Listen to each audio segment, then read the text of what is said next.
बिहार चुनाव की सरगर्मियां बढ़ गई हैं और ऐसे में खबर आ रही है भोजपुरी सिनेमा के सुपरस्टार पवन सिंह को लेकर। आपको बता दें कि पवन सिंह ने मंगलवार को बीजेपी के राष्ट्रीय महासचिव विनोद तावड़े से मुलाकात की है। सांसद उपेंद्र कुशवाहा के आवास पर हुई इस बैठक की कई तस्वीरें वायरल हो रही हैं। तावड़े ने बैठक के बाद कहा कि पवन जी बीजेपी में ही हैं। आदरणीय उपेंद्र कुशवाहा जी ने उन्हें शुभकामनाएं और आशीर्वाद दिया है। आने वाले दिनों में पवन जी सक्रियता से एनडीए के लिए काम करेंगे, बीजेपी के कार्यकर्ता के तौर पर। सुनिए। पवन जी बीजेपी में है, बीजेपी में रहेंगे। आदरणीय उपेंद्र कुशवाहा जी ने उनको शुभकामनाएं आशीर्वाद दिया है और आने वाले चुनाव में एनडीए के लिए पवन जी सक्रियता से काम करेंगे, बीजेपी के कार्यकर्ता के नाते।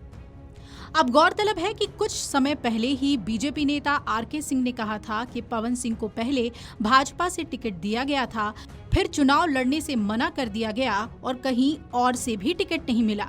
ये सुनकर थोड़ा दर्द हुआ, इसलिए मेरा मानना है कि पवन सिंह को फिर से बीजेपी में शामिल हो जाना चाहिए।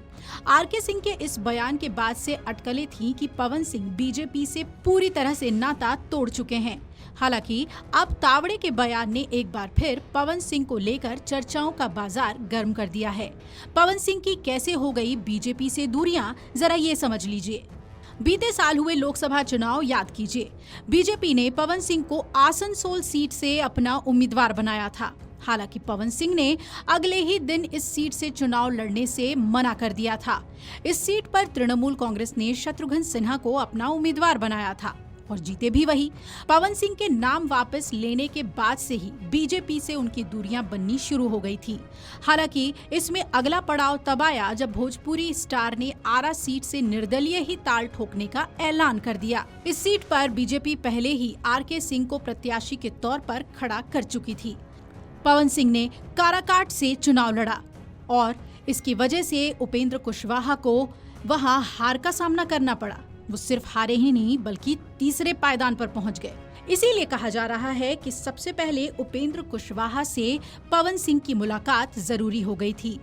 पवन सिंह कुशवाहा से मिलने के लिए दिल्ली स्थित आवास पहुंचे, राष्ट्रीय लोक मोर्चा के अध्यक्ष से मिलकर गिले शिकवे दूर किए और पवन सिंह के साथ बीजेपी बिहार प्रभारी विनोद तावड़े भी मौजूद रहे ताकि सब कुछ ठीक रहे। इस मुलाकात के बाद विनोद तावड़े ने कह दिया कि पवन सिंह बीजेपी में थे और बीजेपी में हैं और रहेंगे। आगे आने वाले बिहार चुनाव में बीजेपी और एनडीए के लिए प्रचार भी करेंगे। अब बात करते हैं कि क्या पवन सिंह को इस बार चुनाव मैदान में उतारा जा सकता है। जिस तरीके से reality show rise and fall से वो बाहर आए, तभी लग गया था कि शायद एक बार फिर से अपनी सियासी पारी शुरू करने के लिए पवन सिंह बेताब हैं। आरा सीट उनकी फेवरेट है और बीजेपी के दबदबे वाली सीट भी है।